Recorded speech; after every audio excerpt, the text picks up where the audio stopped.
Selling lies and buying time, killing people next in line. Lower classes, social slime, they don't matter. Genocide, sick from water, sick from air. Making money, they don't care. Caesar shit, force of air. Fuck them back, it's only for they bomb. They shoot, they kill, they massacre, rape. They burn the kids, no one lives countries. Lie to your face, fight and die, 'cause God forgives.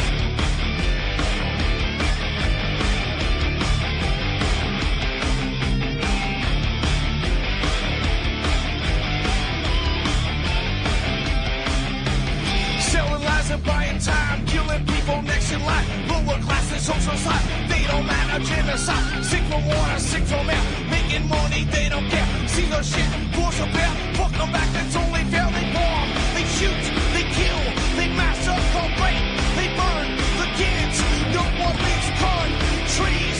Lie to your face, fight and die, 'cause God forgives. Yeah. Coming back around again.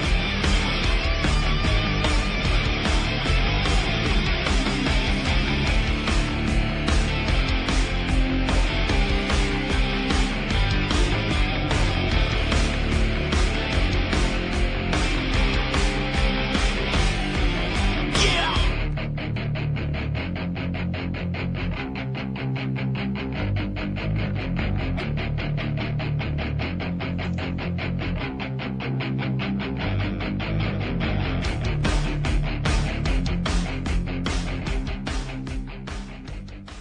Welcome to the show. I'm your host, Ron Stevens. This is Game On right here on UCYD.TV on Sunday, March the 20th.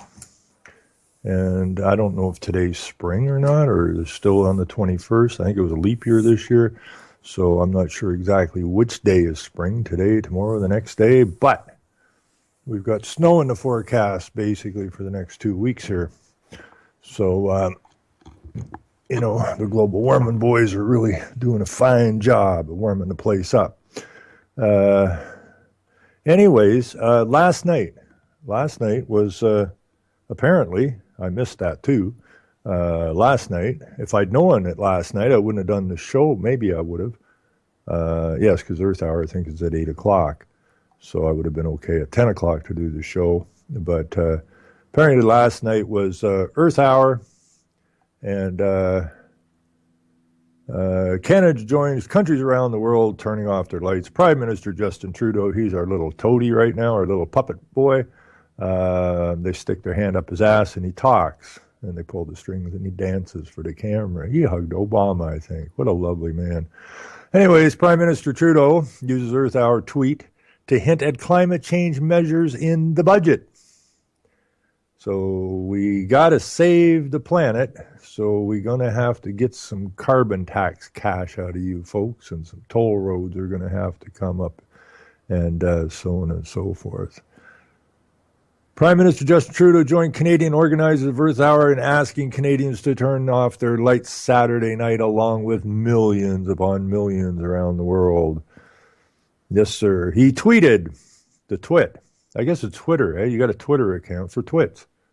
And by God, if we got a twit here, it's our new Prime Minister. Celebrate Earth Hour. Shut off your lights tonight at 8:30. Then work and live to change climate change every single day. From Justin Trudeau. We're on this planet together, Trudeau later tweeted, hinting the upcoming federal budget would contain certain measures to deal with climate change. Tweeting about Earth Hour is one thing. Tuesday will put words into action with a budget that builds a clean economy for Canada.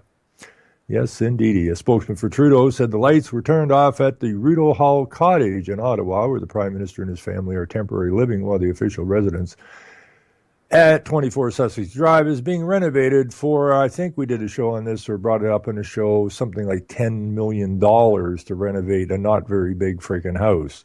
Anyways, some of Trudeau's cabinet ministers also took to social media with Environment Minister Kathleen Catherine McKenna making a series of tweets, and International Trade Minister Chrystia Freeland also noting the occasion. The event was launched in Australia in 2007 as a way to draw attention to environmental issues, including climate change, but this year's 10th edition is a much celebration as a call for action, according to the main organizer of the event. This year, because the nations came together in Paris in December for the first time and agreed on a plan of action, I think the goal is not only to draw attention, but also to celebrate the fact that we've seen really important action on this critical channel, and this said David Miller, CEO of the World Wildlife Fund Canada. Now, David Miller used to be the mayor of Toronto. David Miller is an American by birth, so we know where that clown's coming from. And this is the problem. People think when people get voted out, they go away. They don't go away. Trust me. They keep on working. So he jumped over to the World Wildlife Fund of Canada. Okay, the guy that was the handler for McGuinty in Ontario, who caused so much trouble. He also jumped over, I think, to the World Wildlife Fund when things were getting a little warm. In addition to the Paris Climate Conference, Miller pointed to recent premiers' meetings as well as agreements between Trudeau and U.S. President Barack Hussein Obama as a sign of tremendous momentum on climate change in Canada, while asking Canadians to switch off their lights from 8:30 to 9:30. Local time organizers wanted them to turn their smartphones on. Really? The World Wildlife Fund was encouraging social media users to donate their Facebook feeds to display messages about climate awareness or to add an Earth Hour filter to their Facebook and Twitter profile pictures. It was not immediately clear how many Canadians took part in this year's Earth Hour. Toronto Hydro tweeted Saturday night that the city's electricity use dipped by 3.2%, which the utility said was the equivalent of taking 36,000 homes off the grid. While Greater Toronto has a population of over 5 million, I believe. So I would say it's a bust, as it should be. But I get a kick out of this. This is equivalent to taking 36,000 homes off the grid. Well, if you try to take your home off the grid, okay, I mean, I want to save the planet. God has saved the planet. I'm going off the grid. Well, if you go off the grid, you ain't going to get insurance on your house. If you go off the grid and you live in a town, they're going to condemn your house. So you can't go off the freaking grid. You can't go off grid. That's how bad this nonsense is, this propaganda garbage.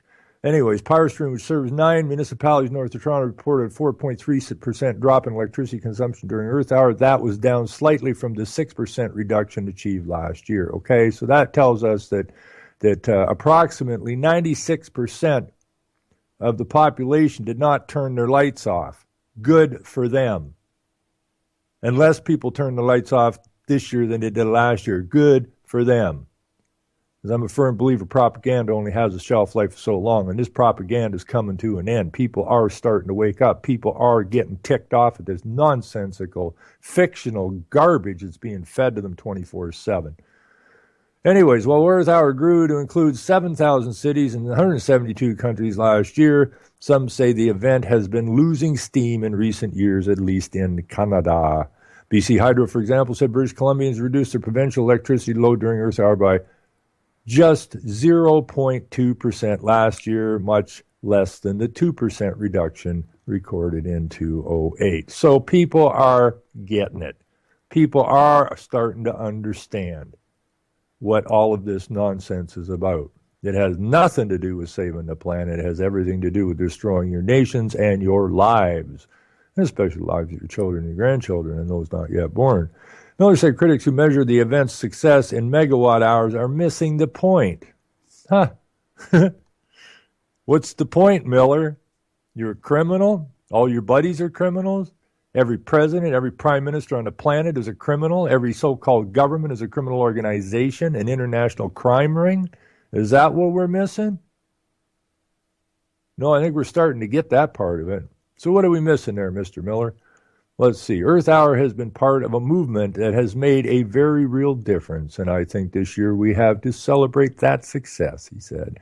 It's certainly never been about the amount of energy saved on the night. No, it's been always about the propaganda. That's what it's always been about, the propaganda. Meanwhile, the Americans are getting ready to start drilling up in the Beaufort Sea, I believe it is. Because why? Because oil ain't going to stop being used. I see stories that if we don't start building ling ports here, or whatever they call them, to move natural gas, offshore, of course, not for our use, that it's going to harm our fossil fuel industry. Well, wait a minute. I thought we were supposed to kill the fossil fuel industry. People got to wake up to this nonsense. Now, I got some folks here. I think Shawley, maybe I'm going to try and drag him in here in a minute, but I want to go through this this International Day of Happiness. Earth Hours last night, and today, folks, that's right, today is the International Day of Happiness. Are you feeling happy? Because if you don't feel happy, chances are you're not playing ball, and chances are you aren't part of the community, and chances are if you ain't part of the community, well, we may just have to come up with a ticket for you, because if you're not happy, well, damn it, you deserve a ticket to make sure that you're not happy. Anyways, International Day of Happiness, known as Happiness Day, that would be today, be happy everyone, is celebrated throughout the world on the 20th of March. The International Day of Happiness, Happiness Day, was founded on June 28, 2012 by the United Nations General Assembly when all 193 member states unanimously adopted UN Resolution 66/281, the International Day of Happiness, following a multi-year campaign initiated in 2011 by the Lillian Global Public Benefit Corporation. Now, the benefit corporations are your government. Okay, so all the corporations that you've hated, okay, the bank corporations, the Monsanto corporations, your government, which is a corporation, who have been beating you into the ground and stealing from you forever, have now redefined themselves, rebranded themselves as B corporations to benefit the public. When the hell did a corporation ever be in the business of benefiting the public? Okay, so they rebrand them. And as Rockefeller said back in, I think it was 99 or whenever it was, that something has to take the place of government, and business seems the obvious entity to do it. So those who have been beating you up are now going to come to your rescue, and they will benefit you, just like the corporate government, when they registered you as a child, told your mother that by signing this, that you will reap benefits, i.e. free education for your child, baby bonus checks so you can buy formula and diapers or whatever, because the government is here to benefit you. They didn't tell the mother that they plagiarized the name, which is literary theft, which goes on to say it is the theft of a slave or a child, or taking the child and turning the child into a slave of the corporation. They go on to say that it is a part of they use the word seducer or seduction, and that's exactly what happened. The so-called government/corporation seduced your mother into signing some papers, and you became a product of the state. Okay? Are you happy yet? Are you having a happy day? Anyways, the Assembly Resolution A/Res/66/281 states in pertinent part, the General Assembly conscious that the pursuit of happiness is a fundamental human goal. Well, we don't know that, because a human by definition is an off-breed of a great ape, which is an animal. And so I don't know who did the study that the great apes, or the offshoots of the great apes, that happiness is a fundamental goal of humans. I don't know where they came up with that nonsense, but everything they do is nonsense. Recognize also the need for a more inclusive, equitable, and balanced approach to economic growth that promotes sustainable development, poverty eradication, happiness, and the well-being of all peoples. Decides to proclaim March 20th The International Day of Happiness invites all member states, organizations of the United Nations system. I like to say that, Duck was the one that started me on that one, system, and other international regional organizations, as well as civil society, including non-governmental organizations and individuals, to observe the International Day of Happiness in an appropriate manner, including through education and public awareness raising activities. In other words, and this was adopted by the General Assembly on the 28th of June, 2012. So it goes on here. 2013, the first International Day of Happiness was celebrated and launched with Mandela, grandson of the late Nedaba, or whatever, however you say that, Mandela, grandson of the late President of South Africa, Nelson Mandela, who was a card-carrying communist, and Chelsea Clinton, who is, well, it all depends what you mean by is, isn't it? Daughter of U.S. President Bill Clinton and U.S. Senator Democratic provincial candidate Hillary Clinton. Now, Hillary Clinton is a sweetheart. She's a very wonderful woman.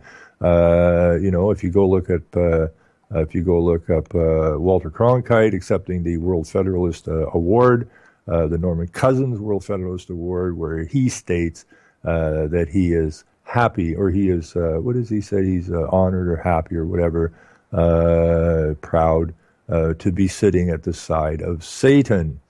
And then Hillary Clinton has a congratulatory remark to give to Walter.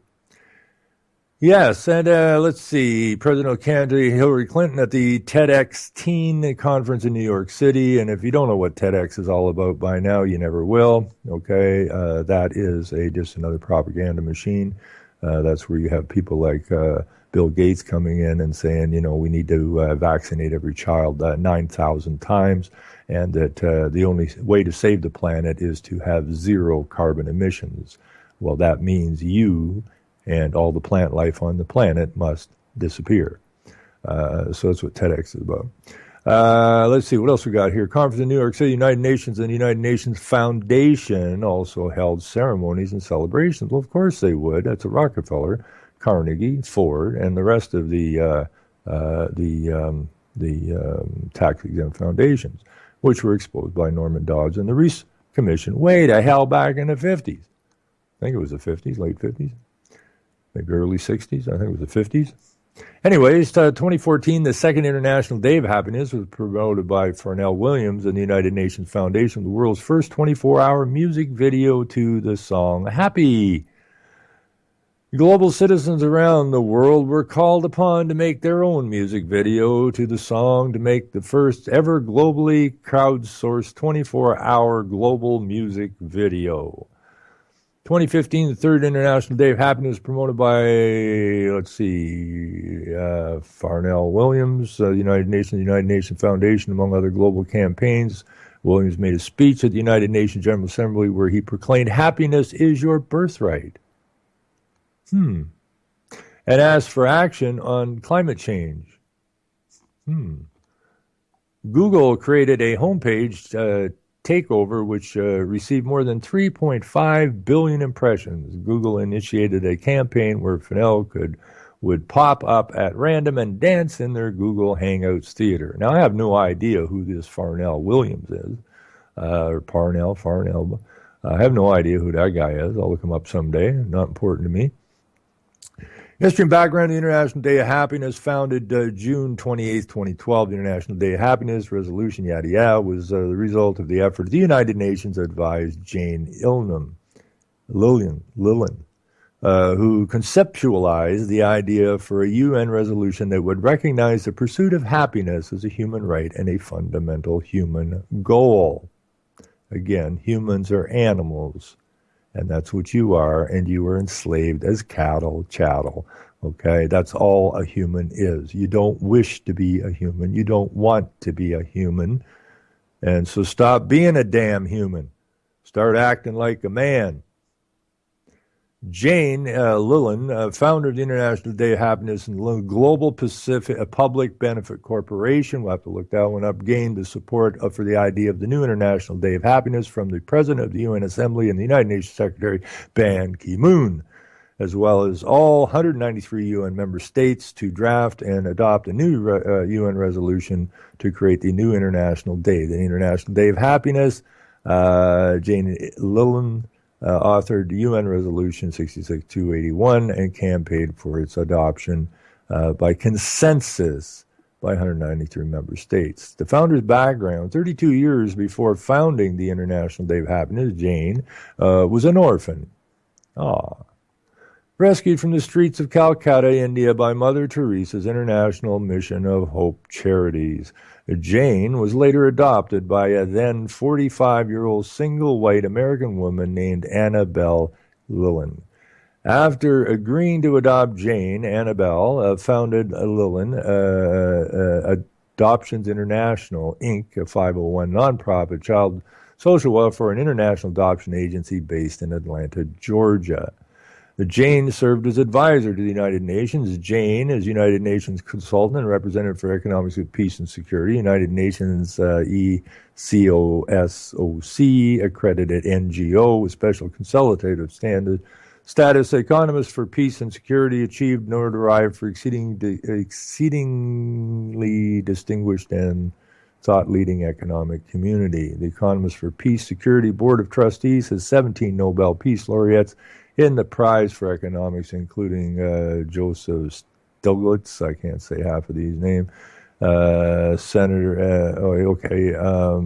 for Harvard University, Lawrence Klein. Let's see, there's a whole bunch of these people in here. You can look them up.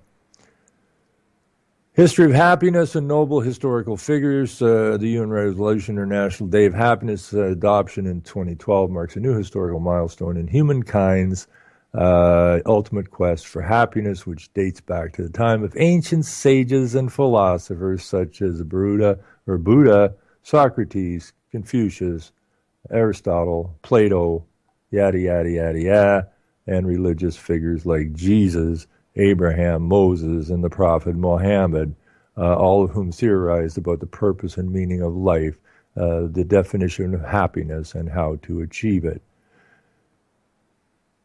They just described the world government there and the world religion right there, just in that little paragraph. Okay, that's what that just told you. It is the melding of everything. It is back to the Tower of Babel, if you will. That's what they've been trying to build, and that's what they're going to build if we don't stop them. Anyways, gross global happiness, and the first UN high-level meeting on happiness and well-being was held on April the 12th, 2012. The United Nations hosted the first high-level meeting, defining a new economic paradigm. At this meeting of heads of the state, ministers, and high-level delegates from over 30 countries and intergovernmental organizations like the Organization for Economic Cooperation and Development, the United Nations Secretary General Ban Ki-moon stated that we need a new economic paradigm that recognizes the parity between the three pillars of sustainable development. Social, economic, and environmental well-being are indivisible. Together, they define gross global happiness. Okay? Those are three rings. Okay? Interconnected.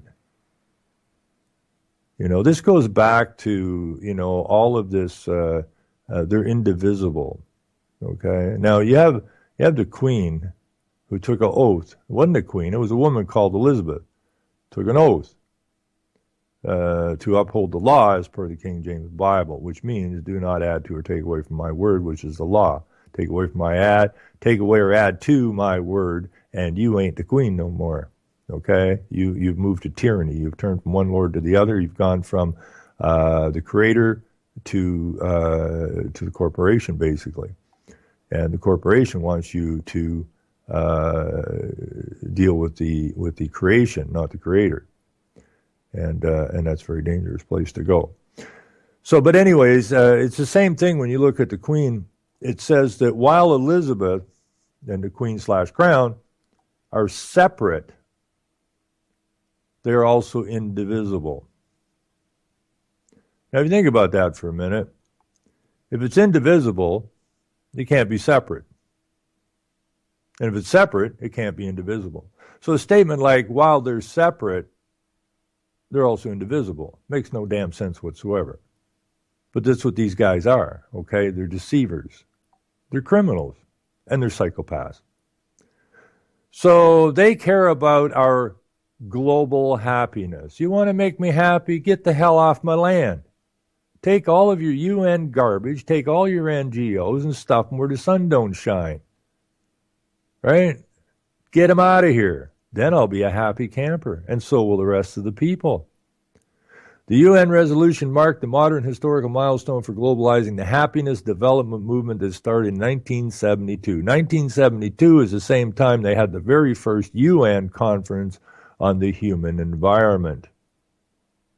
And then we had 20 years later, Rio, and 20 years later, Rio plus 20. The resolution also celebrates a modern legal, not lawful, legal.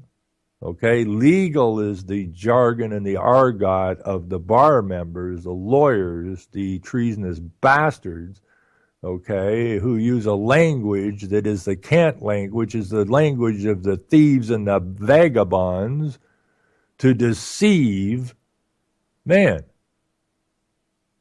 That's what legal is. So the resolution also celebrates a modern legal deception and constitutional history of humankind, kind of a human, kind of an animal, kind of an ape, but maybe not quite an ape. That's what humankind is. Okay? So understand the words you're reading, please, which recognizes happiness as a human right and goal. Well, isn't that nice that they should recognize something like that? Anyways, here's the history really quick, and then we're going to get out of here and get on with the show. The following historical timeline lists happiness development milestones and international happiness initiatives. 1972, I don't know how you pronounce that, Bhutan's king, B-U-B-H-U-T-A-N-A-S. King introduced the gross national happiness philosophy and its 4 development pillars at an international conference. Well, that international conference was probably the conference on human environment in Sweden. That's probably where that thing got laid out. And then in 2005, the International Institute of Management introduced second generation, the Global National Happiness 2. The first index and the first global GNH index survey. In 2006, the Genuine Progress Indicator was updated from a green measurement system to a broader concept that included quantitative measurement of well-being and happiness. The new measures is motivated by the philosophy of the GNH and the same notion of that subjective measures like well-being are more relevant and more important and more objective measures like consumption. It is not measured directly, but only the factors which are believed to lead to it. And again in 2006, the International Institute of Management published a policy white paper calling for the implementation of the GNH philosophy in the United States and inviting scholars to build upon the index framework. In 2007, Thailand released the Green and Happiness Index. The Lillian Foundation for Children, Inc. launches an initiative to find new economic models and means to reduce poverty, empower youth, and promote sustainable solutions for human happiness. Well, I'm looking for happiness for man. Okay? That's what I'm looking for. Because most of the people I know now aren't too frickin' happy as they're being ground into the ground. So we got to have an International Man Day, International Man Up Day, an International Dump on the Humans Day. Anyways, in 2009, in the United States, the Gallup poll system launched the Happiness Survey, collecting data on a national scale. The Gallup Wellbeing Index was modeled after the GNH Index framework of 2005.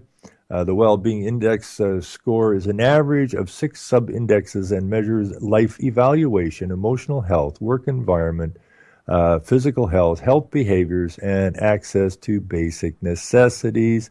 In October 2009, the U.S. scored 66.1 out of 100. Now, this is all data collection. This is what the foundations do. And the United Nations is a tax-exempt foundation, okay, created by the tax-exempt foundations and CFR and so on and so forth. They take this data, then they use that data, then they pump money into the universities and that to get the actual results they want from the data. Okay, then they take it, and then a few years later they come back out with the new data. And it's all about indoctrination. 2010, the Center for Berhane Studies further defined the original 4 pillars with greater specificity into 8 general contributors to happiness: physical, mental, and spiritual health, time balance, social and community vitality, cultural vitality, education, living standards, good governance, and ecological vitality. The Oxford Poverty and Human Development Initiative at the University of Oxford in the UK launched the Multidimensional Poverty Index for the United Nations Development Program, similar to the G&H Index of 2005. It promotes collection and analysis of data on 5 dimensions, including quality of work, empowerment, physical safety, ability to go about without shame, and psychological well-being. In 2011, the United UN General Assembly Resolution 65/309, titled Happiness Towards a Holistic Approach to Development, the United Nations released the World Happiness Report. Canadian Index of Wellbeing Network, the CIW network, releases the Canadian Index of Wellbeing. A leading Israeli newspaper published an article suggesting that Western GDP economics is an incomplete development model and called for the adoption of the G&H philosophy and the Jones G&H Index in Israel. 2012, a report prepared for the U.S. Congressman Hanson Clark, Republican researchers,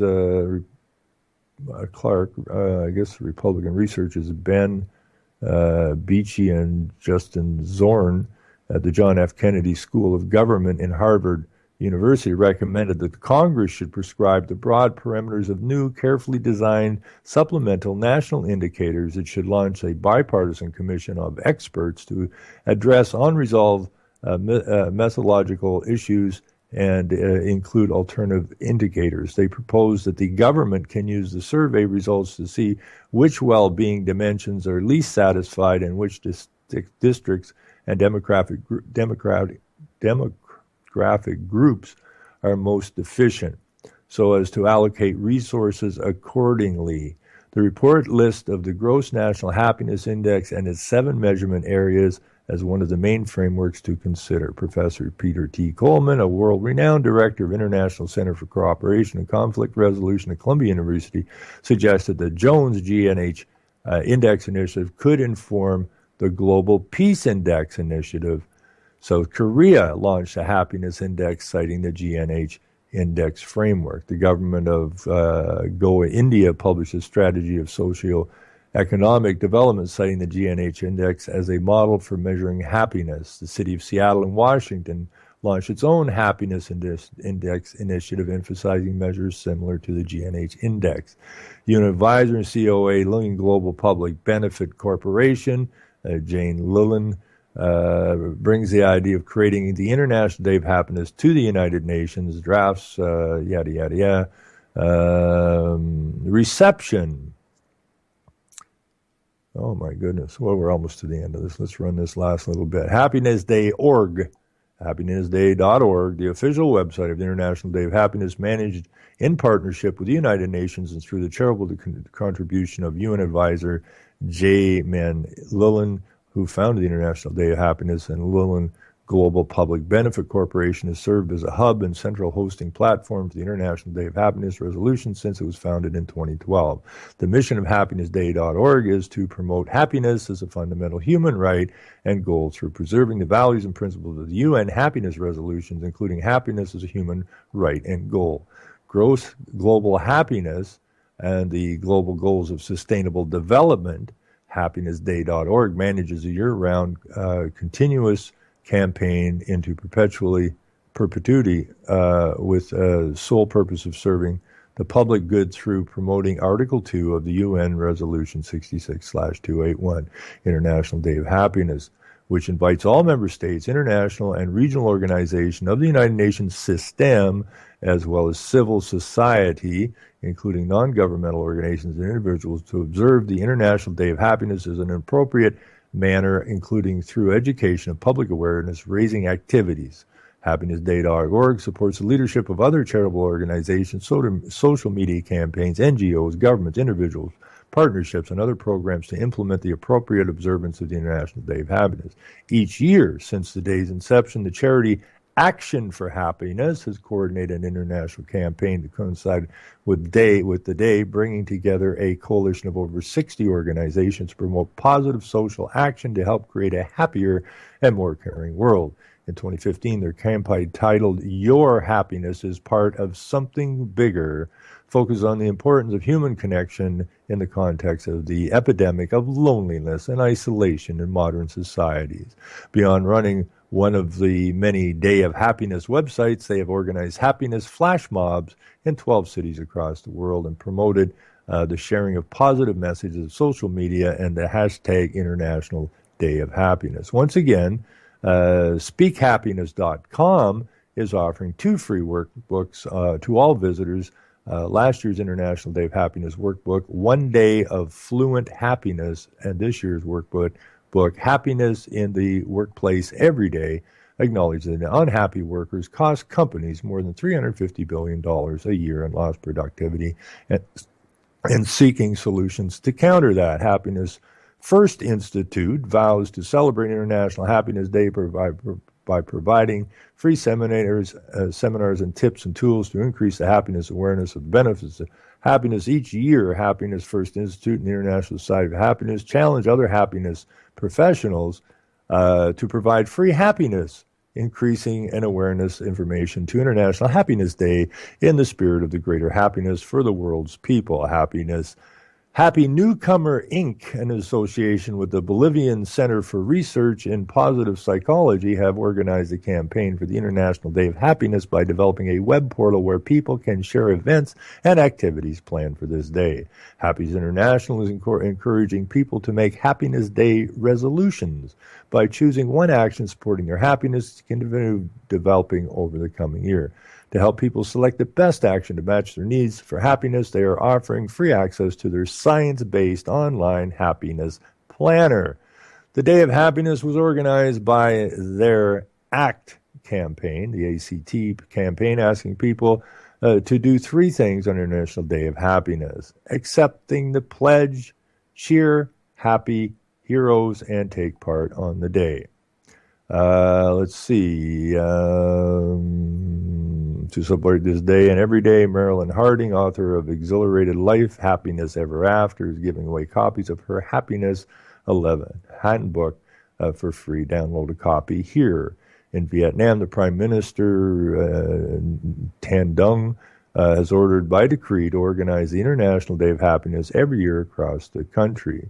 Smile Happiness Day is a video made by an NGO to promote happiness and smiles around the world. The purpose of the Day of Happiness project is to unite people, happy people of all nationalities and religions under the umbrella of the non-religious moral code outlined in the Way to Happiness booklet, which includes 21 precepts take care of yourself, love and help children, set a good example, do not harm a person of goodwill, safeguard and improve your environment, try to treat others as you would want them to treat you, and many others that will help you live a happy life. The Day of Happiness Project was founded to support the United Nations International Day of Happiness, which occurs every March the 20th, starting in 2013. So are you happy yet? And you go through this thing. This is no different than the climate change model. This is no different than your education model. These are all templates. They all start somewhere, and then they incrementally, get a life. If you go through sustainable development, you will find that there's all kinds of stories about what maybe somebody did in India to become more sustainable, and that was adopted by this country, and they tweaked it a bit, and they adopted this other thing in another country, and another country, another country. Okay, so it's all templated. It's all a load of shit, and it's all very dangerous for everyone involved. As I've always said, two things have to happen. There's only two things holding this up. Okay, and the happiness day, really, if you get what's going on there, okay, the world is $72 trillion in debt. That's going to be dumped. There's no ifs, ands, or buts about it. Once they get us where they need us, then it's going to dump it. We can't pay $72 trillion worth of debt. It's phony debt. Doesn't exist. It was used to enslave you, which it has done very nicely. Thank you very much. But that part of it's about over. Moving to the next stage, which is the global trust. Okay, so instead of you being bound to all this debt, you simply give up all of the resources of your country. That's you, because you're a human resource. You're still enslaved, okay?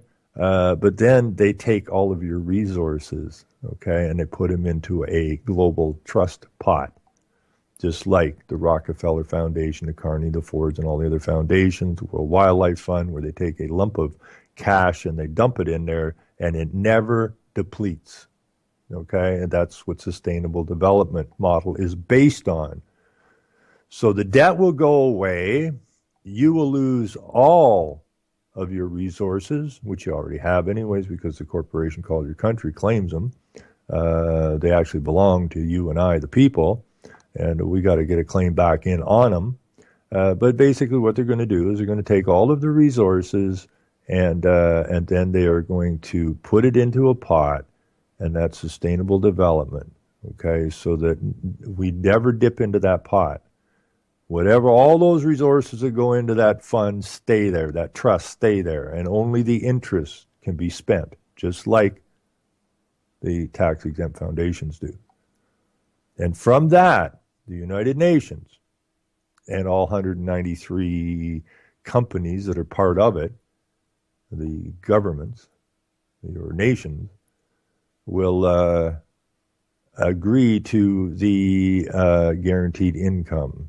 And that guaranteed income is created from the interest of the Global Resource Trust. The problem is that they decide what you get. And that's the United Nations International Human Rights Doctrine, or whatever they call that thing, where everyone has the right to adequate this, that, and the other thing. You have a right to adequate if adequate exists. And that's part of the depopulation program. The world resources are going to say cannot generate enough interest in order to give everyone on the planet an adequate lifestyle, or a happiness indicator, if you will. And therefore, the only way to fix that is to reduce the population to the position where the trust, the interest from the trust, is equivalent to the happiness indicators of which you will be happy because you have adequate this, that, and the other thing. And that's what's going on. And that's what we got to deal with. And I am so sick and tired of people in this late stage of the game bitching and complaining about Bernie Sanders or Donald Trump or Hillary Clinton or Barack Obama or any of these other dickweeds, and these people who support Israel. Give your head a freaking shake. What was created, what was tried when they created World War I? What was the purpose of World War I? To create the League of Nations and give Israel its home. America wasn't ready for that nonsense yet because it required giving up their sovereignty. They still had memory of the history of why they formed the country, and they were in no mood to give up any sovereignty. So the League of Nations failed, and what they offered Israel was, I think, in Africa somewhere, and they weren't interested in it. So they fired up World War II and got themselves the United Nations, and got themselves Israel, the state of Israel.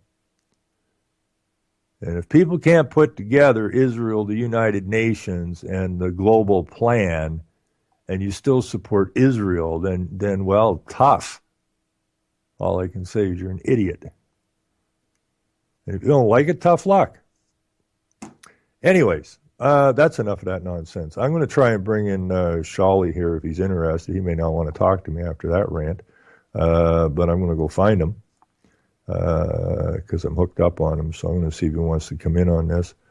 And if he does, fantastic. And if he doesn't, well, such is life. But I'm really looking forward to it, actually. I really enjoyed the show last night. The caller from Louisiana, I really enjoyed that. Now, see if I can find Shawley. I think he's in here somewhere. Let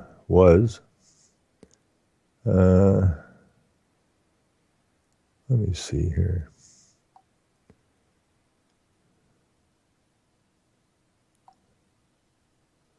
Or you can call in.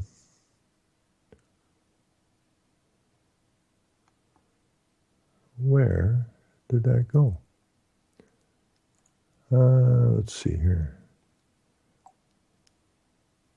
Anyways, I hope everybody's happy today because it is Happiness Day, and you have a what would you call that? You have a duty, I suppose, to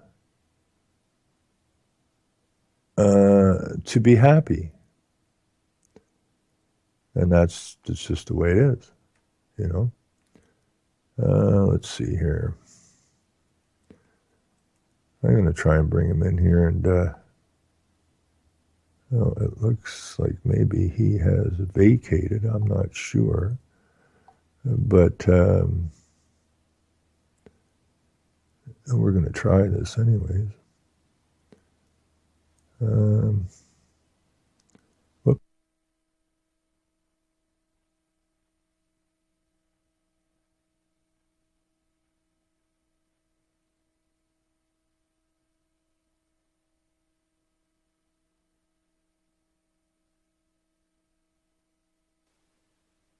This ain't going to work, I don't think. I'm going to blow myself off.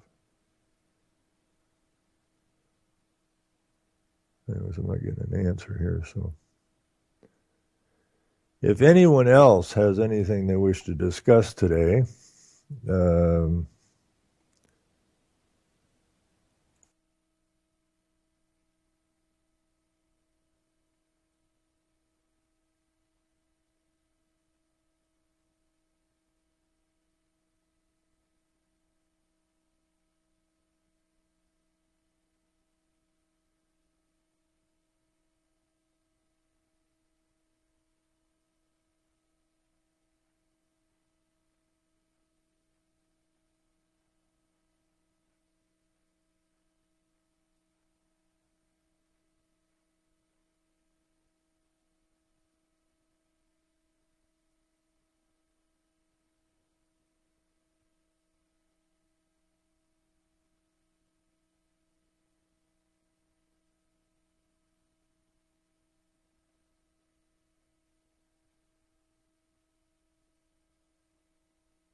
All right. Okay, we should be back live here, hopefully. Um, let's see. We ought to be back live. I want to thank Vince for calling in. When I was trying to get Shawley in here, the things got screwed up, and I was worried about blowing myself off the air, which I apparently did. But we should be back on the air now. Anyways, what I was saying about Thomas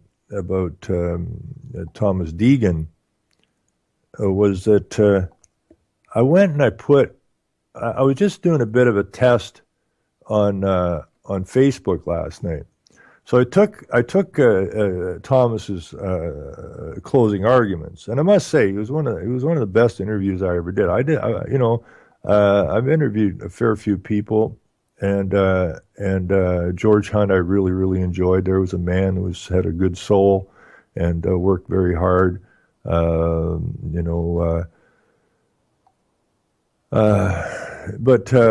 Thomas, when I interviewed Thomas, I so enjoyed that. The guy's down to earth, and he's got his stuff together, and so they throw him in jail. His closing arguments are very solid, and I've been dragged in and out of court. I know how they operate. They don't operate in law, around law, anywhere close to the law. They just if they mark you, they're going to come after you, and they just change the rules anytime they want, whenever they want, and that's how they operate because they're criminals. So I put his closing arguments up there on Facebook last night. And I pounded it out to a horde of American Facebookers, different groups, different people, Americans for Liberty, and all this kind of stuff, and patriots and all kinds of American Facebooks. And on the top of that, when I posted it, I put Thomas Deegan for president, okay? Just to see what kind of reaction I would get. Now, I pounded this out to, 30, 40, maybe more Facebook sites to see what kind of reaction I would get, positive or negative, or none at all.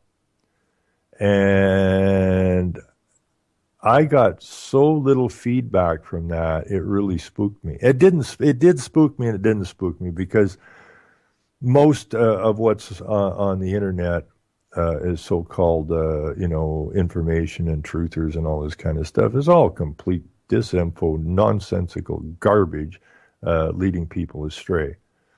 Now, Thomas Deegan. And I put Thomas Deegan for president because if you listen to his closing arguments in his trial, it's exactly what every man, woman, and child in America should be striving for. And the absolute lack of feedback I got on it just proves it, that people have been stupefied. People have been educated into a position of numbness. And that's scary. That's really scary. But anyways, if you haven't seen that thing with Thomas Deegan, listen to it. The man stood forward, and did what he knows has to be done without fear of the consequences. Now, he's working hard to get back out of jail because he hasn't broken any laws. He hasn't threatened anybody. He hasn't harmed anybody. But there he is sitting in jail because they want to silence his voice. They brought up all those words, all those people there when I was yammering on about International Happy Day, and there was Socrates. Well, they killed him. And what was his crime? I mean, he was a senator. What was his crime? He wasn't even attempting to rock the boat, really. All he was doing was attempting to teach people how to think.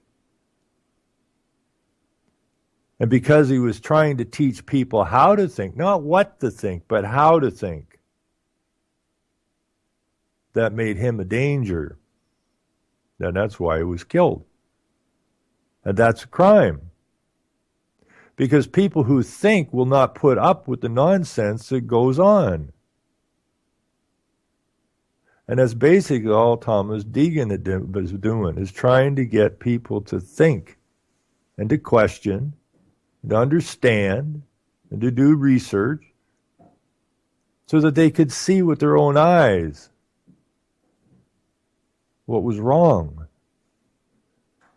and why the people in the nation were having such a hard time. And that's exactly why he's in jail. To silence the voice. And that's bloody unfortunate. And I was really a little bit, I was a little bit surprised at first. I thought what I would end up with was people going, well, he's a radical, or he's one of these sovereign citizen head cases, or something negative. But there was so little response, you couldn't gauge it. It was like it wasn't there.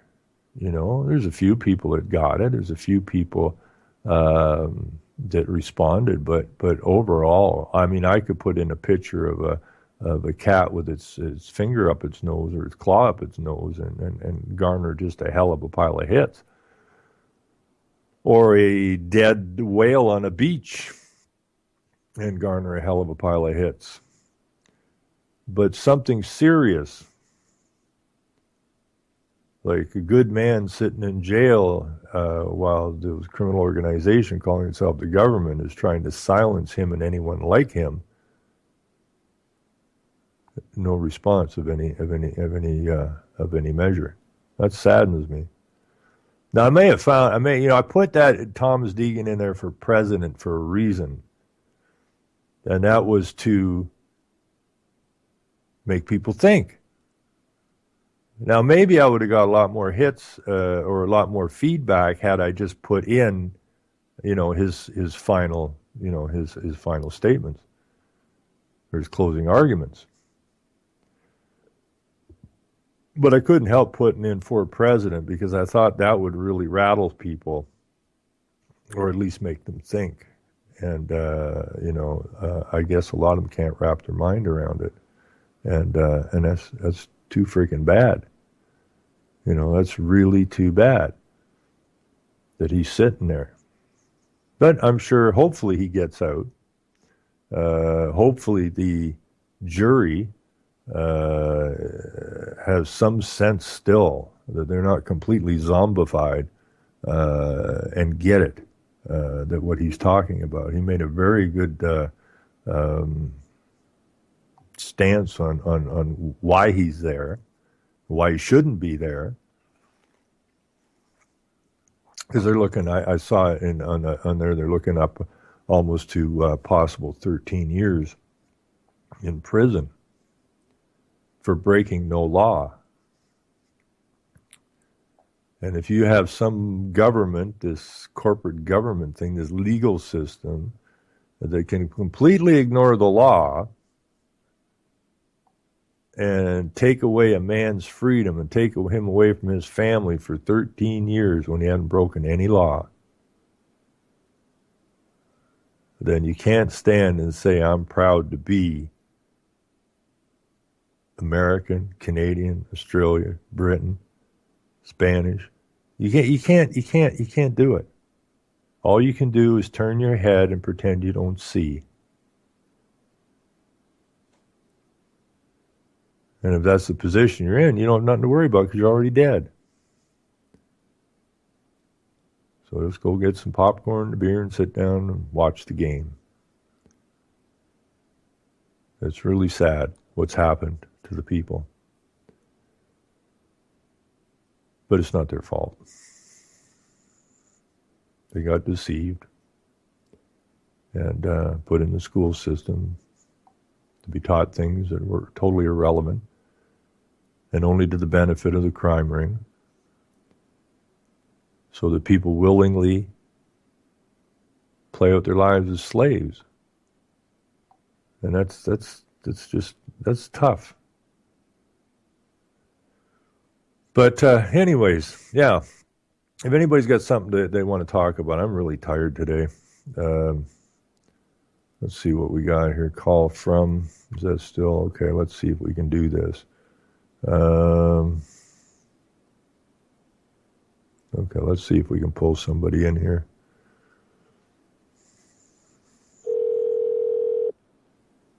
I don't know who this is. Hello. Yeah, how are you? Good. Just a second. I'm going to mute something I'm listening to so I can... Who's calling? Anyways, yeah. If anybody... Who's calling, please? I don't know. I got this says his call. I'm Ron from Game On. Ron, this is from the chat room. It was me that phoned you to tell you that you were off the air, buddy. Yeah, I got that. Okay. Yeah. So is that it? Yeah, that was all, Ron, just to let you know that you weren't broadcasting that. Yeah, I was trying to bring Shawley in and it blew everything off. I thought I was going to end up doing that, and I did it. So we're back on air. So that's it? You got nothing you want to talk about? No, but, thanks for returning the call. I was just phoning to give you information. You thought I was Vincent phoning, but I'm not important. That doesn't matter. You're not important? No. Of course you're important. I'm just a chatter. How can you not be important? I've been a fan of yours since about 2008, I figure, or maybe even earlier. I can't remember when I started listening to Canada Live. Really? Yeah. It's been a long time, man. I've been around for fucking years in that chat room. I know a lot of us. We've been together in there for like over 10 years. Yeah, been a long haul. Yeah. Okay, well, that's fine. You do good radio, man. Well, we try, but... you do awesome. Proud of you. Okay, well, that's fine. We'll just drive on here and see what else we can come up with. We got an hour to kill here yet? If you don't want to talk about something. Where are you from? Just give me that much. Where are you from? Oh, I'm from BC, but... I was thinking of retiring in Central America, so I moved to Nicaragua in 2011. I've been here for 5 years now. You're in Nicaragua? Yeah, but okay. my telephone thinks it's in BC. That's why you got a BC number showing up there. Yeah, but how is Nicaragua? Well, it's okay. A lot of times I question my sanity to find out whether it was really a good idea for an old guy like me with a disability to even try to live down in a country like this where I didn't really know the language at first. But, quite honestly, I think it's working out. I've got no plans on returning. And I've got a good little system set up here with caregivers that can look after me. And, I got bank accounts and such. And, really, I'm just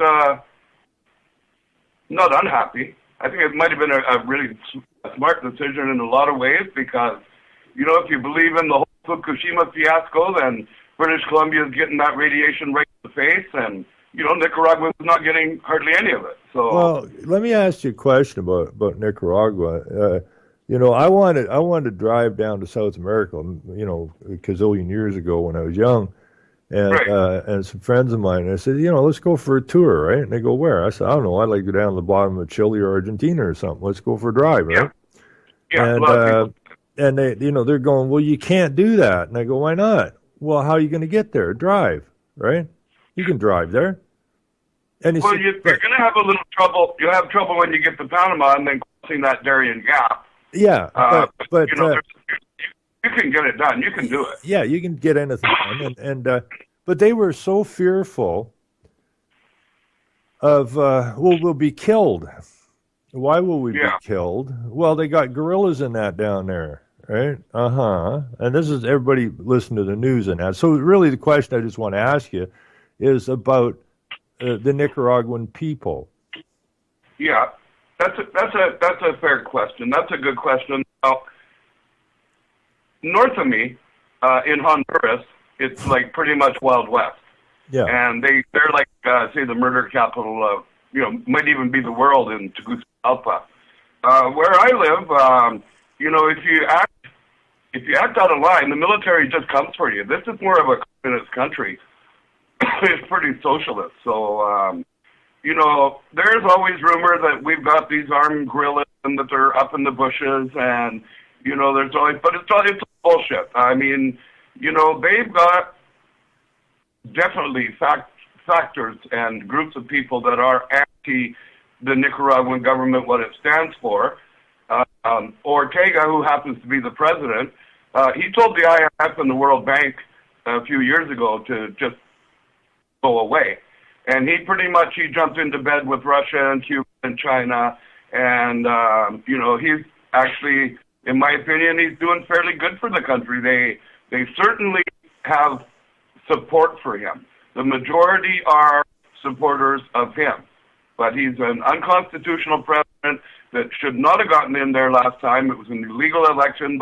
But nonetheless, he's still the president, and he runs a tight ship. He's got the country gripped by the throat, so to speak, and he pretty much runs it parallel to our country and parallel to the USA. All the powers at the top. Mm-hmm. And then the further away you are from the top, the more poverty you have, and the more you suffer. Yeah, it kind of reminds me. I read a story a long time ago about a guy who came from Russia and went to America, and he was glad to be in a free country. Yeah. And once he was there about 6 months, somebody asked him, he says, now that you're in America for a while, what do you think? And he says, well, when I take a closer look at it, it's pretty much the same.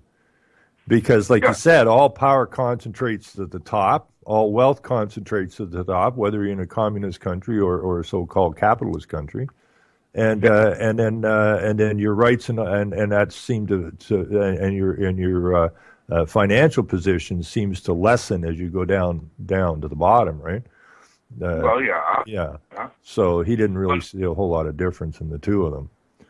Well, to kind of get back to your question on what I think of the people, generally speaking, they're the same anywhere you want to go on the planet. I mean, Canada's full of some wonderful people, and then we got our share of those other ones, and these ones here, definitely, we have our share of wonderful people, and we got plenty of the other type as well. Coming here, looking at the Canadian dollar, which, as you know, is circling the bowl right now, my money goes a lot further than it would be if I was in BC. Like, down here, I can afford caregivers, and down here, I can afford someone to walk my dog, and up there, I can't even afford somebody to give me a hand to cut my grass. Exactly. So I chose this place for financial reasons, and then I also picked it geographically because I'm about 1,000 feet up from the ocean, so therefore I'm a hell of a lot cooler. Like, I don't sit and suffer from the heat and the humidity, and it gets stupid hot down there. So where we live on the Central Plateau, it's kind of like perpetual spring weather. Well, that sounds nice. Yeah, it's good for my bones and the pain that I have. Yeah. Yeah, I think we'll all come down for a visit. But your room is ready. It's a collection of it's the same thing. I mean, what I found anywhere I ever traveled was, people tend to, say we're going to go on a holiday to a resort or something. Well, all resorts are pretty much the same. Right. And I said, I to ask people, I said, well, did you go meet the people? Yeah, we met people from London, Ontario. We met some people from Georgia. No, that's not what I'm saying. That's not what I'm saying. The people that live there. Oh, no, we didn't meet any of those except for the waitresses and the waiters and stuff like that. Exactly. So you went all that distance and you spent 2 weeks there and you know nothing, right? And that really bothers me because... I was pretty worried at my age. I moved down here, I was 59, and I was pretty worried at my age. Could you even learn another language? Like, would you be able to do it at your age? Can you still learn? Yes. And turns out I did, so... Yeah. And yeah, what I found was anywhere I ever been, that the people really are what's important. And, it doesn't matter where you go. There are really good people and there are real assholes. And Right. and that's what I think is bad about the media is because people say, well, you can't go there because they'll kill you. Right. That's not true, right? You Um, you could get stabbed Right. coming out of a restaurant or a pub in BC. Well, yeah. I mean, if you're walking down the street in BC and you got your laptop under your arm and $1,000 in your pocket and a Rolex on your wrist, you deserve to lose it. And then there's big talk about this canal going through here, and what they're doing is they're doing a land grab, and they're picking on the weakest. They're picking on the lowest class because they're quite racial. And so we got a group of indigenous Indians, and they're referred to as Mosquito. It's not like Mosquito the Fly, but it's Mosquito Indians. Yeah. And they're just taking all their land, Ron. And these poor people have been protesting, and nobody gives a shit. Nobody seems to care. And then the big Chinese bigwig that wants to put the canal through, he flies in every few months and says, "Well, I don't have the money to do it." So basically, they're grabbing all this land and they're not putting the canal through. But I don't know. There's politics everywhere you go. Yeah, and we got land grabs going on all over the place here as well now, right? So Right. it's all the same thing. The corporate government just takes its own people and shoves them aside, right? I get that. And that's unfortunate because it's like Yeah. you said, it's always those who can't and don't have the resources to fight, they get run over. And I didn't mean to interrupt you there, but if there's anybody of your listeners thinking of getting out of BC or Canada, they should probably get on it because the rules and regulations and all of the hoops that you have to jump through, they're making it tighter all the time. It's easy for a Mexican to go to the USA, but for an American to expatriate, I believe that their expatriation tax went up something like 800%, or I could be real wrong on the figure, but anybody that's checking into it, they should get their passport and then do a test visit to whatever country they think they're going to want to be in. A lot of people like Belize, but it's no cheaper than Canada there. Honduras has got a big community, but it's dangerous as hell there. I mean, there's armed gangs walking the streets there, and the cops can't control those guys. This place is safe. Costa Rica, again, you may as well just move to San Diego because you don't even need to speak Spanish in most of that part. Panama's an American dollar, so it's expensive. Most people tell me right now that Ecuador and Colombia are the best bets. Colombia is even cheaper than here. Yeah, I was talking to a guy years ago that was down in Peru. He's from Ohio, and he went down. I don't know why he was down there, but he met a Peruvian woman and was getting married to her. Right. But he absolutely loved Peru. He loved the people, the farming communities and whatnot. He was a farmer from Ohio, or had farmland in Ohio, but he thought Peru was a pretty decent place. But it's hard to tell, right? You'll never know till you get there, and that's the thing. You cannot just pack up your suitcase and not go down there without trying it. You got to go to try, and then figure if you like it, and then you got to go and kind of make a commitment, and you got to decide because a lot of times it backfires. And when I meet people that have been down there for 3 or 4 years, and they hate everybody so fucking bad that I say, buddy, you should have been on a plane 1.5 years ago. Like, what are you still doing here? Yeah, you shouldn't be anywhere you hate, right? When it gets to be between you and them, then you should have already been on. Yeah. Like I have a cousin who has a place in Venezuela, and he seems to like it. He goes down there every winter. But his father, who's like 93 now, my uncle, he went down there and spent some time down there at his son's place, and he said, I don't want to go back. He said, he's got a nice house and that, but there's cameras everywhere. He's got bars on his windows and Right. gate. The whole place is gated in with bars and that, right?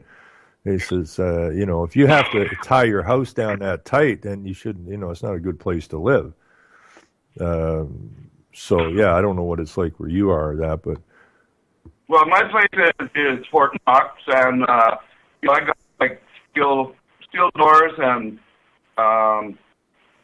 security. But all of these towns, Ron, they all have the big Catholic church in the very center, and that's where all the money is. Right around that church, they have a park there, and all the money is around the park. So the further you venture away from there, the more you venture into poverty, and the more you venture into poverty, the more you venture into danger. So if you live a mile from the church, you're probably in a pretty dangerous area. wild, eh? That's just the way it is in every single one of these countries I've ever been to in Central America. They're just they're all like that. All the money is near the Catholic Church, and then as you go further away, it gets more dangerous. But then if you lived in a smaller town that was further away from, say, a capital city, then it's much more affordable. Then you do realize that you're in a third world place pretty quick because, things just aren't as easy. You don't just pick up the phone like you do in Canada and say, I need an internet connection. You might be waiting for weeks to get that. But, once you're here, you're established and you have your little, string of friends, your expats or your local people I have more local people than I have expat friends. And, it gets good. It gets good. Yeah, I think it's the people. If you're genuine and get along with the people, I think you get along pretty much anywhere. Sure. I mean, I spend almost days and days without needing to speak English anymore. Oh, really? The only English I need to speak is when I'm in the chat room. Yeah. Always. So how long you been down there? A couple, 3 years, or? Yeah, April the 11th will be my anniversary. It's exactly 1 month after Fukushima. Oh, okay, so you've been down there like 5 years. I was already thinking of going because, in the alternative media back in 2009 and that, I started thinking, oh my God, like the BP oil spill, that Macondo oil spill, that's the tipping point, and here we go, and everything's going to collapse, and I had my tinfoil hat on way too tight, and I was thinking about it way back then. Yeah. And then when Fukushima happened, I realized that I lived like right across the pond from there. So that was the intention. That's what it took to take the fire under my butt. And so I just hopped the plane and came down. I didn't know if I was going to stay or not. Well, we were thinking about moving back out to BC. We used to live out there in the 70s, and my wife kind of missed the mountains and whatnot. And I mean, it's a beautiful, beautiful province. I mean, it's just beautiful. But, I've been talking to people out there that I've met online and stuff, and they're going, you really want to come back to BC? It ain't the same, right? It ain't the same. It ain't the same. Is the same? No, it's not the same, Ron. No, that's what they're saying, that you won't recognize the place. The politics are garbage, and it's just a bad news spot now. But then, see, I'm in Ontario, and I saw a thing on online there somewhere that they were bitching about Governor Brown because California was 127 billion in the hole, and California's got 38 million people. All of Canada only has 35 million people, and Canada's like a trillion in the hole. And the province I live in, the province I'm living in, lucky to have 15 million people. And we're 300 million in the hole, or 300 billion in the hole. So that makes Governor Brown look like a good guy. Right. So we're what's cooking here? We go dead air again. No, I'm not sure. I just I see something there, but. I think we're all right. I think we're okay. But yeah, I'm glad. What I really enjoy about this is talking to people from outside of Canada or outside the United States, or people like the callers that I had in last night on Revolution Radio. That I enjoyed that. I'm enjoying the hell out of this. He was from Louisiana, and I caught that. It was great. and Good call. nice guy, man. Yeah. And he gets it, and we didn't get stuck yammering about politics and that all the time, right? I mean, it was just a really nice chat with a guy that knows what's going on, and I do believe that people are starting to get it. I think from even a year ago, 2 years ago, it seems that more and more people are starting to get it. And they're getting past the tinfoil hat thing, like you were talking about, and they're just kind of settling down into, and like all the fear porn's it's kind of bouncing off of people now. They're not falling for it as much. No, and they're really zoning in on what actually is going on, and I think we got a crack at this yet to turn this around. Because if we don't turn it around, it's going to get. I mean, this idea of guaranteed income, where everybody is, pinned to a digital card, is not. I feel discriminated against by Canada because I'm not there to sign up for the euthanasia list.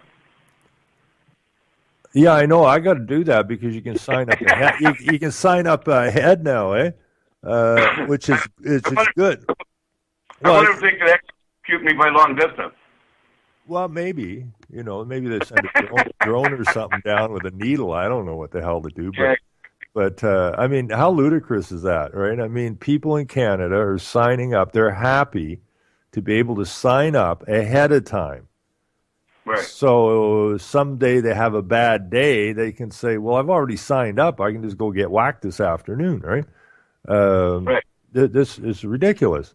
But they're not promoting anything. They're not promoting family. They're not promoting, anything that is positive. It's all negative stuff that they try to spin off in a positive manner. I mean, to go and kill yourself is kind of a negative, but they promote it as a positive thing.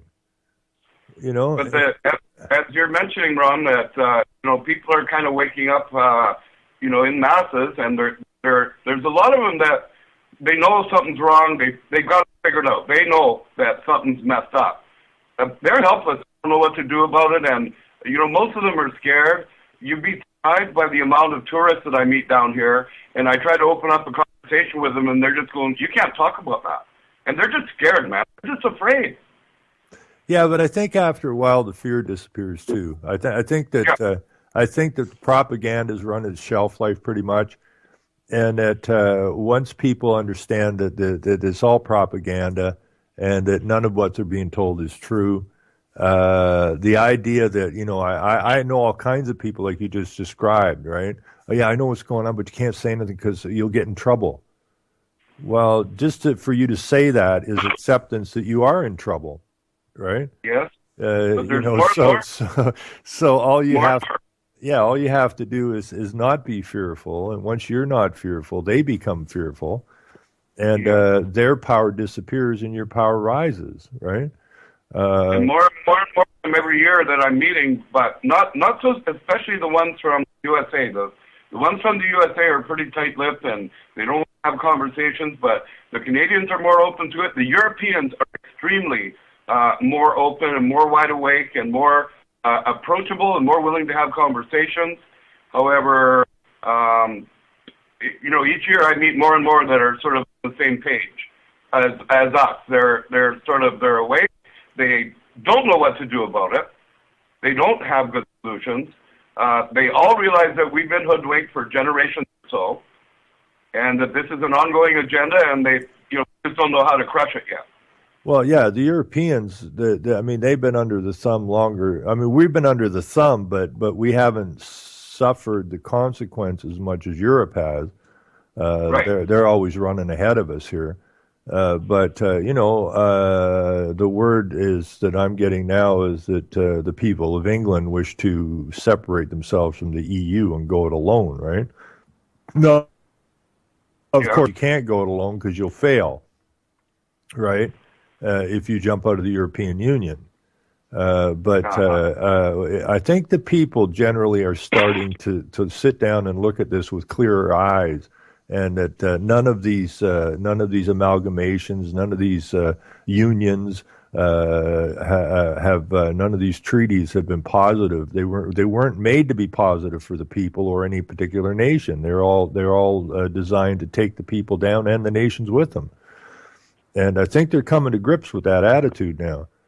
And I do agree with you, Ron, very strongly that if they don't get their way, there's going to be a shitstorm. Like something's going to happen. We a group of us here, we listened to that Lorraine Monet or something, and I don't know what you think about her. She's kind of whacked out in some of her opinions, but she just recently did a thing on how the Jesuits are behind it all and what they're capable of doing, and it could be downright friggin' scary.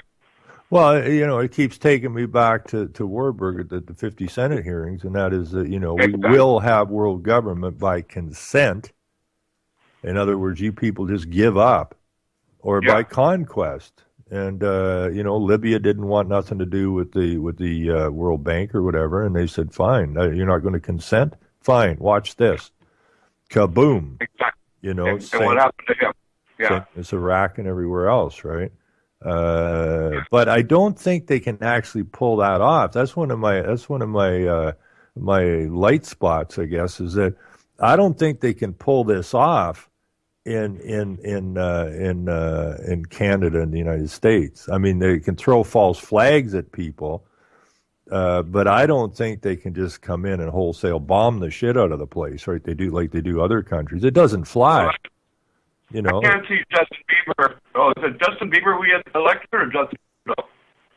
Say that again? Trudeau. Well, I thought you elected the wrong Bieber there. We should have elected Bieber instead of Justin Trudeau. Well, same game, Yeah. Although I'm pretty proud. I've never really paid any attention to Justin Bieber, but I was up getting a coffee and I saw one of those Hollywood rags or whatever that Justin Bieber apparently got some girl pregnant. So. Way to go, Justin! We're all worried about there's a kid, eh? A Bieber. So I can't see Justin Trudeau making Canada's own currency in the face of the American dollar. That's never going to happen. I mean, nobody's going to bomb the shit out of us, outside of the fact that all of our citizens are guilty by complacency because we've allowed NATO to go and attack other countries. We've got a big payback on the way. I don't know where it's coming from, but I won't be surprised the day it shows up. Well,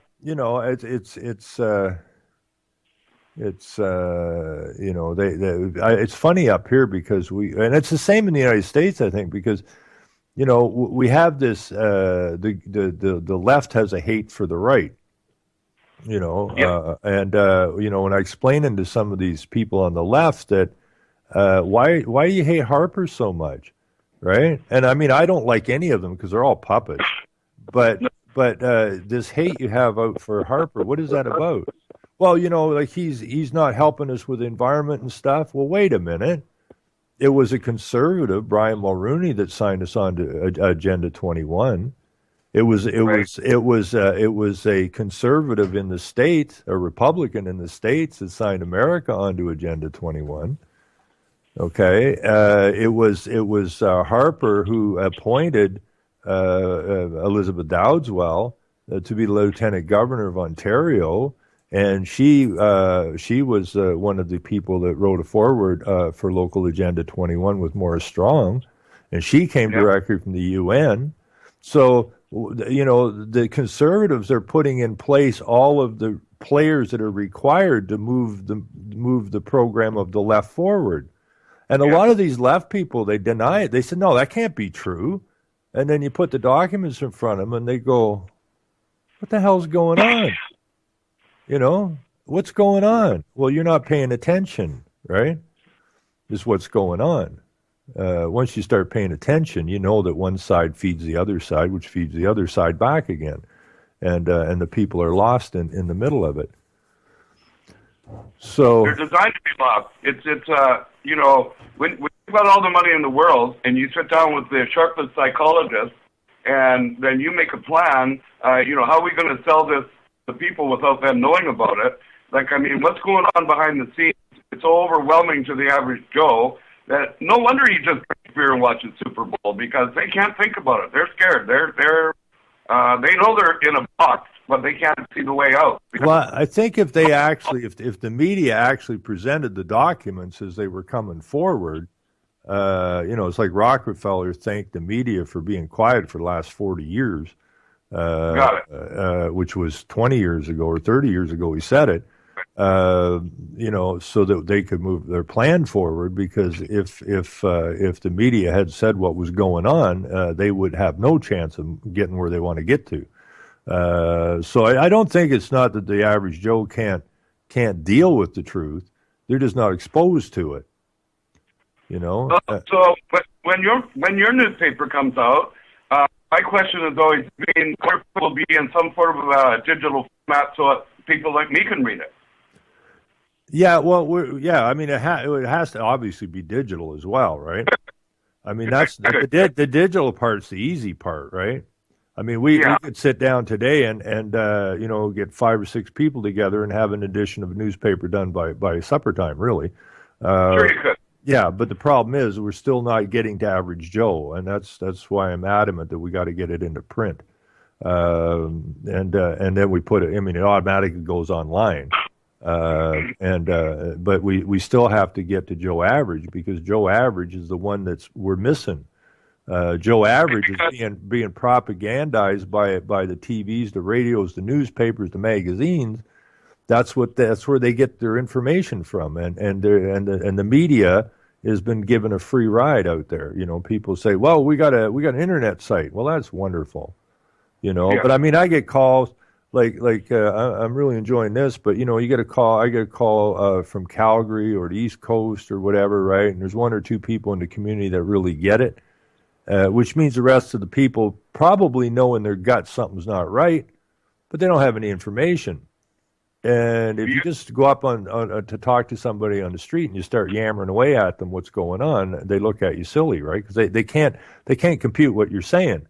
So the only way you can get to them is to give them basically pretty light, simple information that will hopefully get them to thinking and maybe help them, guide them to somewhere that they might go look for answers to their own questions. I need to get them to question and teach them to go find the information.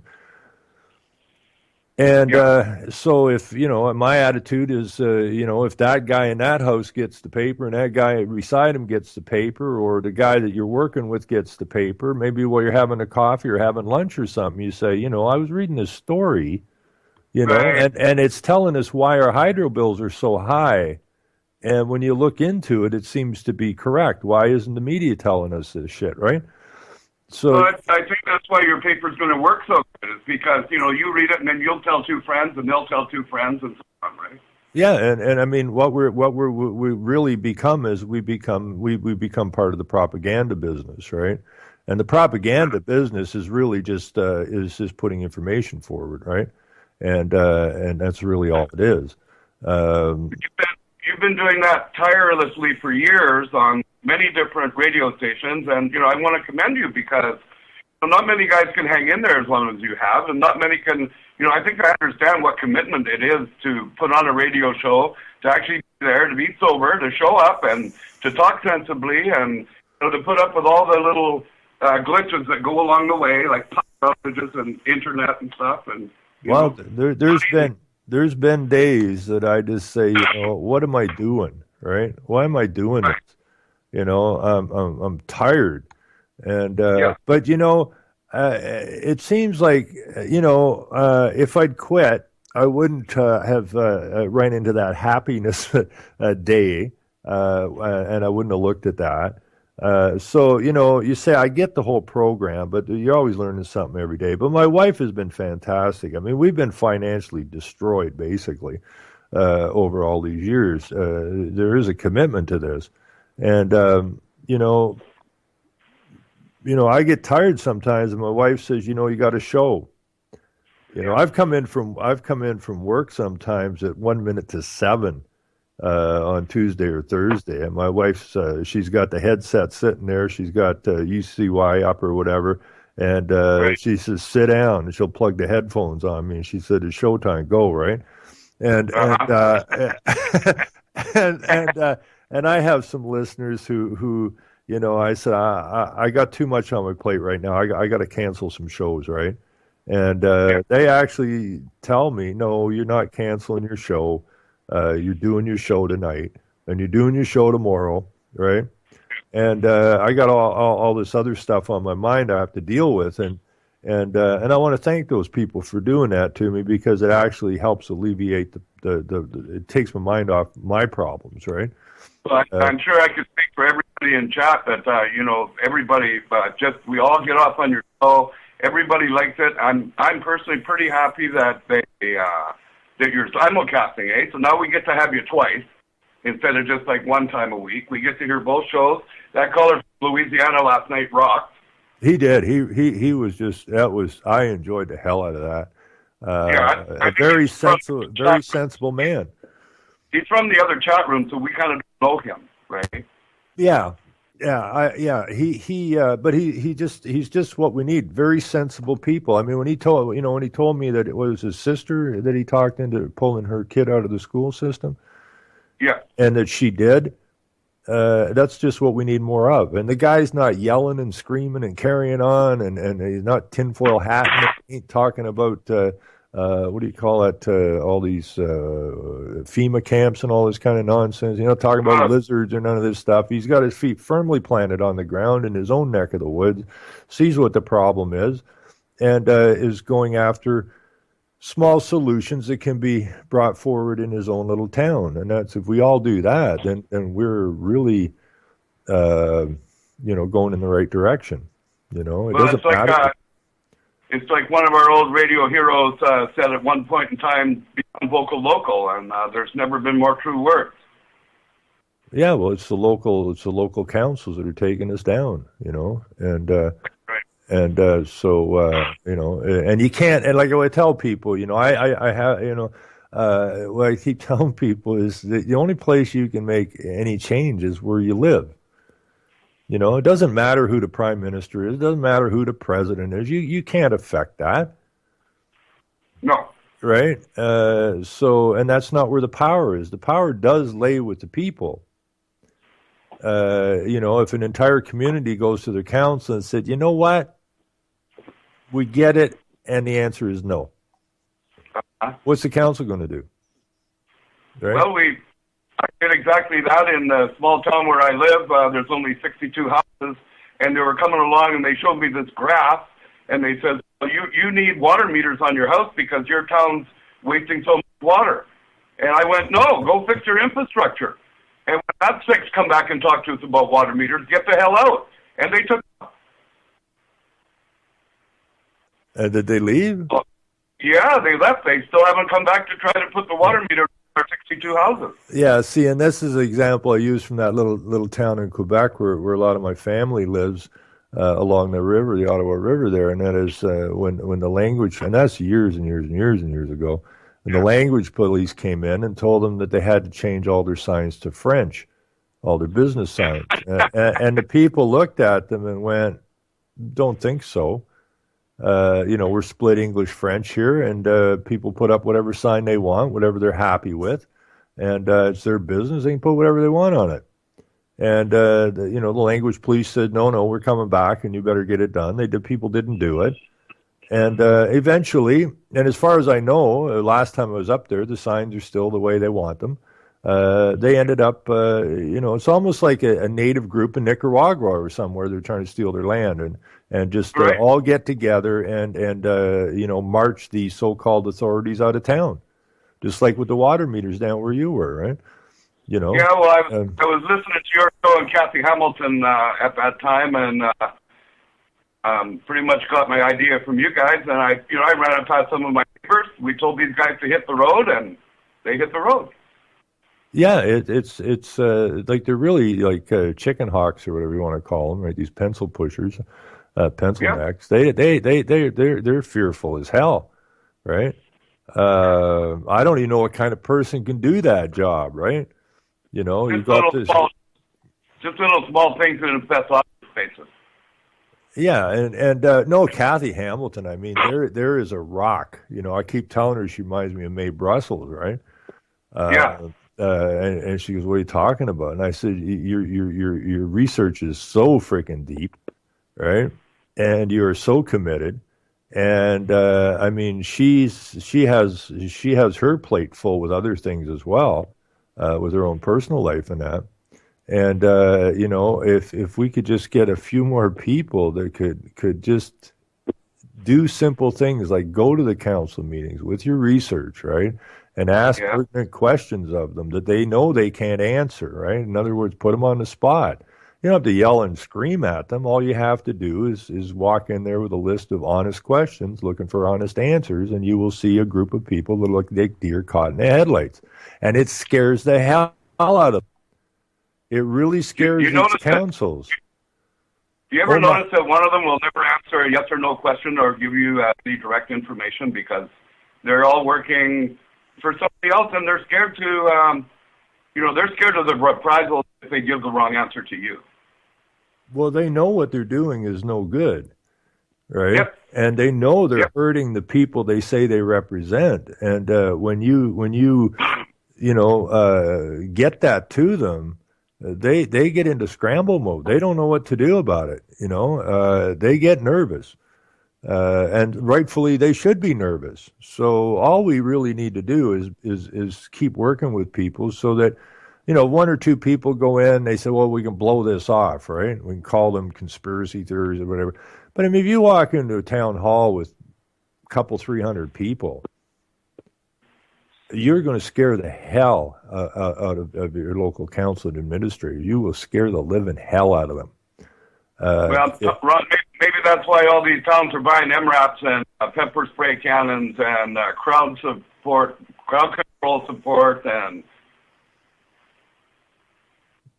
Well, yeah, I mean, up here in my neck of the woods, the police have gone off the deep end because they're all contracted by the municipalities. They're paid for by the municipalities. But, that thing they did on the raw milk down at the Newmarket Court last week, it's brilliant because they're showing that they're on to what's going on. They're on to the idea that all of this idea of you can't have raw milk has nothing to do more than that they legislated exclusivity to the Milk Marketing Board, and they're the only ones that can deal with milk. So it's about a corporate deal. It's not about health. It's not about any of that stuff. So, but I've been kind of involved in that lately for quite a few years. And like I told Michael, I said, your people still think the government are the good guys and that they will do the right thing. And after this last raid, and after the dirty tricks that the police and the ministries have been pulling off, now the people are finally getting it, that it's not about the milk, right? Nope. That's a huge step. That is an absolutely huge step for the people to understand that. It has nothing to do with milk, right? And now they're looking at their so-called government with completely different set of eyeballs. And that's huge. Did you happen to notice, Ron, that I believe in the last 24 hours or so it came out that there's a super good study that came out of, I believe, Norway. It's a themed university anyways, and they said a woman that drinks more than 3 glasses of milk per day has a 3 times more chance for breast cancer. But the women that are drinking natural milk don't have any. Exactly. What a study that is. Yeah, and the people, well, I mean, all I got to do is look at my own family. I mean, that's a simple study. I mean, they all lived on farms, and they lived to be extremely old, but not just old, but extremely healthy. They weren't old in homes; they were old working, right. well into their 90s. Yeah, they were still functioning. Yeah, and that's a big difference. So, Natural milk don't have any. well, no, natural milk is I mean, how simple is it, right? I mean, it's when they told me eggs were bad, and Uh-huh. and you go, how can an egg be bad? It came out of a chicken, right? When they told me peanut butter was bad, when they told me this is bad and butter's bad, Yeah. and people stopped eating butter and started eating margarine, which is oil, which Yeah. no animal will eat. And, Right. 30 years later, my own family's saying, oh, we're eating butter again. Well, for 30 years, you give me a hard time for eating butter because it was bad for me somehow. And because the scientists told you it was bad. Now, 30 years later, the science tells you it's okay. So now it's okay to eat butter. I mean, that makes no sense to me, the way you people can be so easily led. But then, see, they watch talk shows, they always, whatever the subject is, everybody's propagandizing it, right? Exactly. And it's for corporate profit. That's the only agenda. Yeah, yeah. Anyways, I think Chris jumped in here. Are you in here, Chris? I am. Yeah. Okay. Good. Well, Ron, I'm going to go. And thanks for spending time with me today. I just want to mention that Chris and I know each other, and when he first started coming into UCY chat, I introduced him around from who was who, because there's several people in there with different names, or some guys share connections.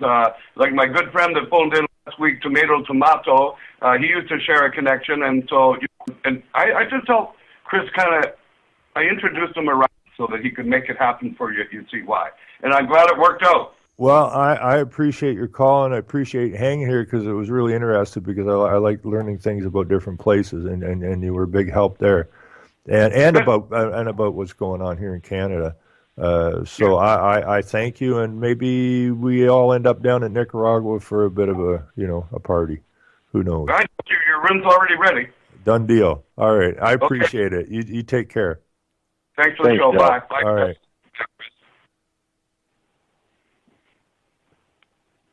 Christopher.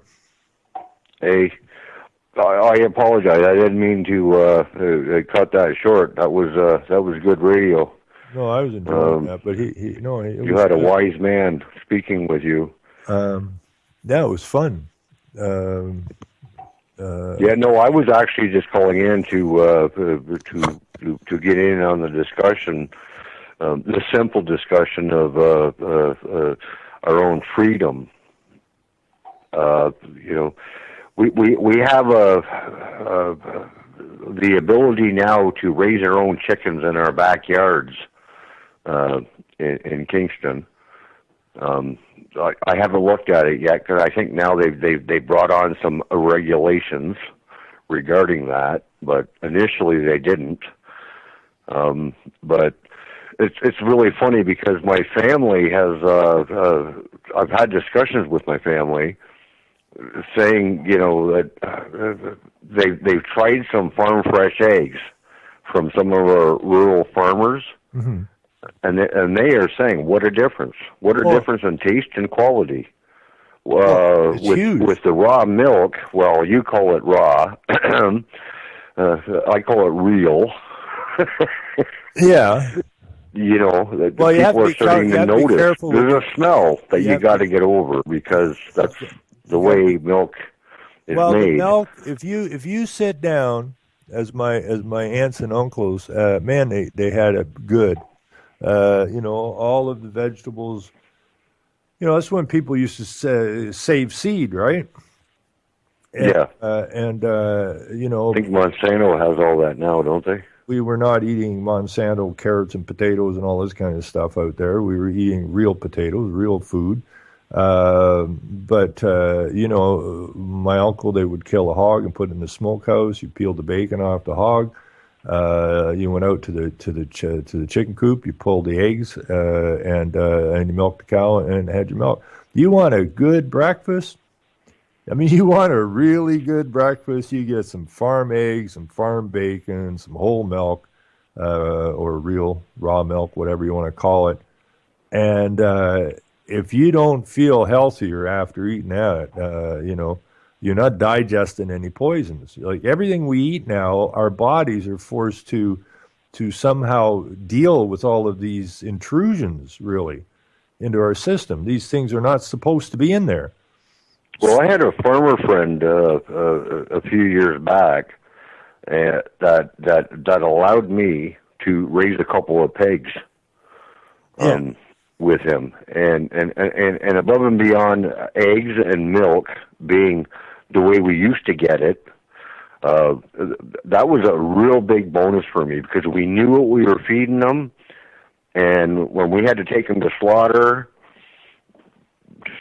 we knew we had something that we were going to consume, as all human beings, human bad word, all men and women must consume is food to survive. This was top notch, top of the line stuff. Yeah, and so what they're trying to do now, and they are trying to do it, is they're running the people off the farms. Okay. It's getting more and more difficult to find small farmers. Like this idea of having chicken coops and that in your town. That's my neighbor used to have chickens 2 doors down from me. He's long gone now. He died, but you couldn't back in the old days. You could have chickens, but as the town incorporated and all that, you couldn't do that. But he was grandfathered, so as long as he had them there, he could have them. They were like some kind of show hens or something. Still laid eggs and that, but you start bringing farm animals into your town, pretty soon you got a problem. I mean, the animals don't need to be in your backyard. The animals need to be out in the farm. And the idea is the farmers feed the people. And, this idea of bringing chicken coops and that into the town, while a few of them may be okay, that's not where the chickens are supposed to be. They're supposed to be out at the farm, right? And so it's just another game they're playing, as far as I can see. I'm almost convinced they're trying to turn everything into a slum now. If the farmers were allowed to bring their eggs into town, and they weren't regulated the way they are, same as the milk, then everybody could have all the good food they wanted. It's really pretty simple stuff. Yeah. Well, they're changing that. There was an article on CBC mentioning the fact of these caged chickens. They want them to be free run. I don't think people understand what they mean by that, but my impression of it is they're going to take them out of the cages and throw them into this great big barn, about 1 million of them, and let them fend for themselves, which is already done, by the way. But to make you feel more comfortable, they're not going to keep them in cages anymore. They're going to let them run free in this great big warehouse, stomping on one another.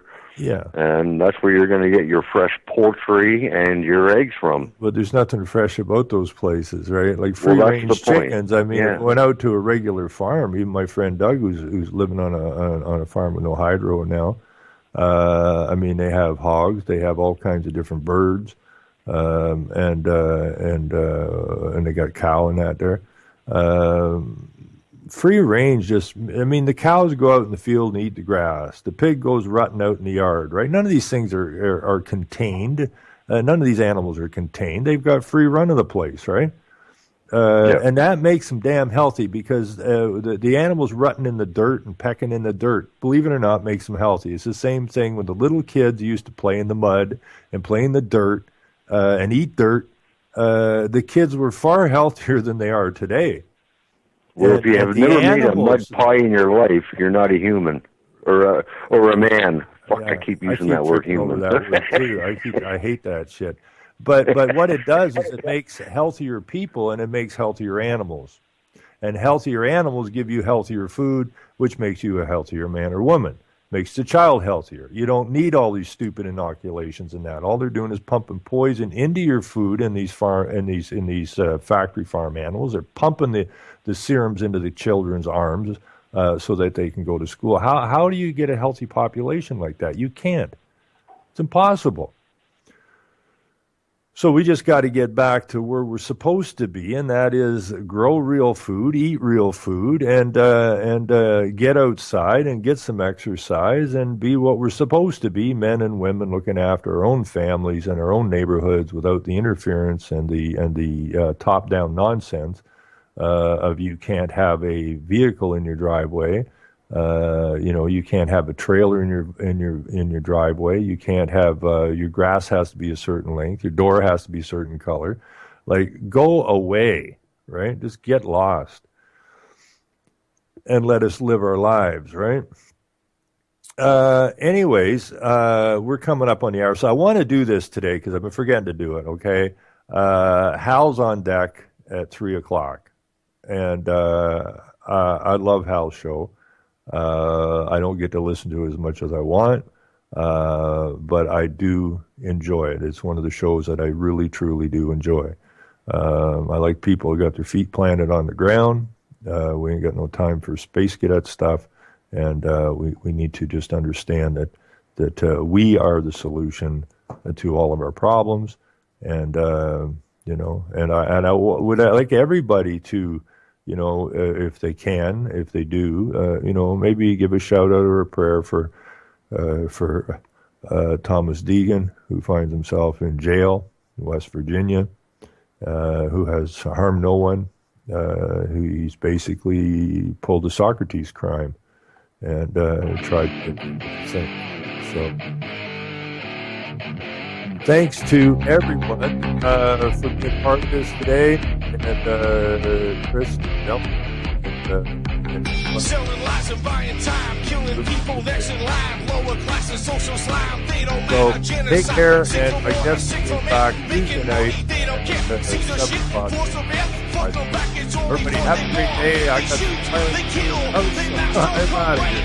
Take care. The kids, no one makes gun, trees, lie to your face.